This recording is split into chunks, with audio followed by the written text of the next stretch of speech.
Disorders featuring somatic symptoms. It was Wednesday. The big day. Midterms in history and physics back to back, beginning at 11:30, and an oral presentation in psych at 3:30. Jarrell had been preparing for, and dreading, this day for weeks, calling it D-Day to his friends. He had been up until 3:30 a.m. the night before, studying, trying to nail everything down. It seemed like he had fallen asleep only minutes ago, yet here it was 9:30 a.m. and the killer day was underway. As soon as he woke, Jarrell felt a tight pain grip his stomach. He also noticed buzzing in his ears, a lightheadedness, and even aches throughout his body. He wasn't surprised, given the day he was about to face. One test might bring a few butterflies of anxiety. Two and a presentation were probably good for a platoon of dragonflies. As he tried to get going, however, Jarrell began to suspect that this was more than butterflies. His stomach pain soon turned to spasms, and his lightheadedness became outright dizziness. He could barely make it to the bathroom without falling. Thoughts of breakfast made him nauseous. He knew he couldn't keep anything down. Jarrell began to worry, even panic. This was hardly the best way to face what was in store for him today. He tried to shake it off, but the symptoms stayed.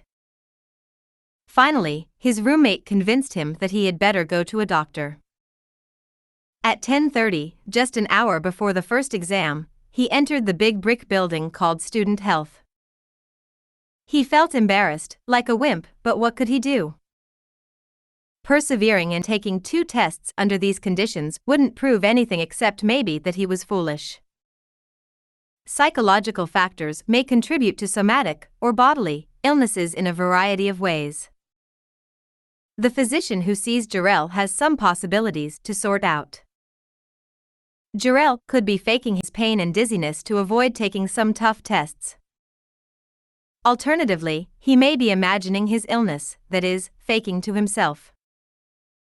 Or he could be overreacting to his pain and dizziness.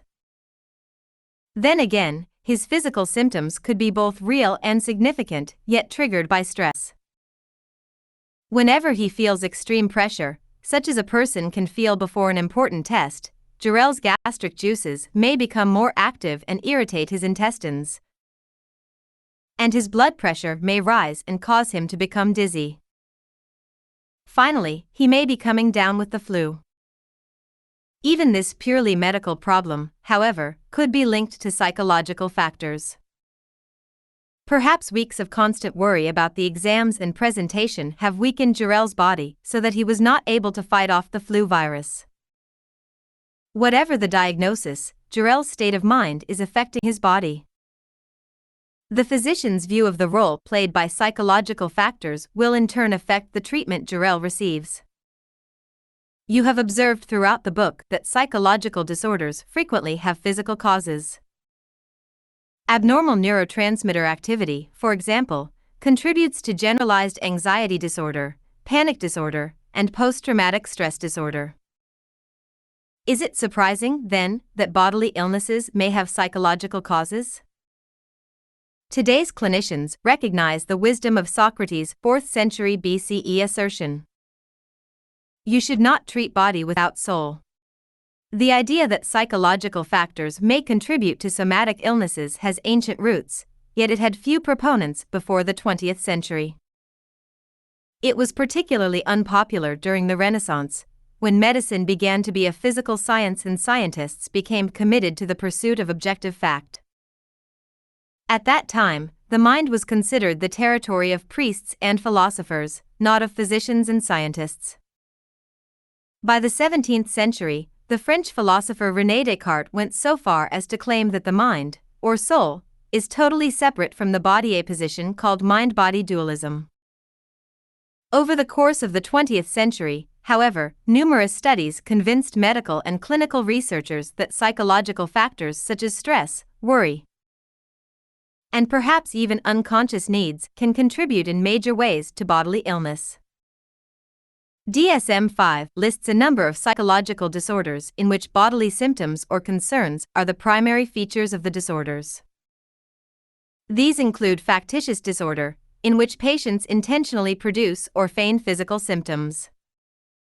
Conversion disorder, which is characterized by medically unexplained physical symptoms that affect voluntary motor or sensory functioning.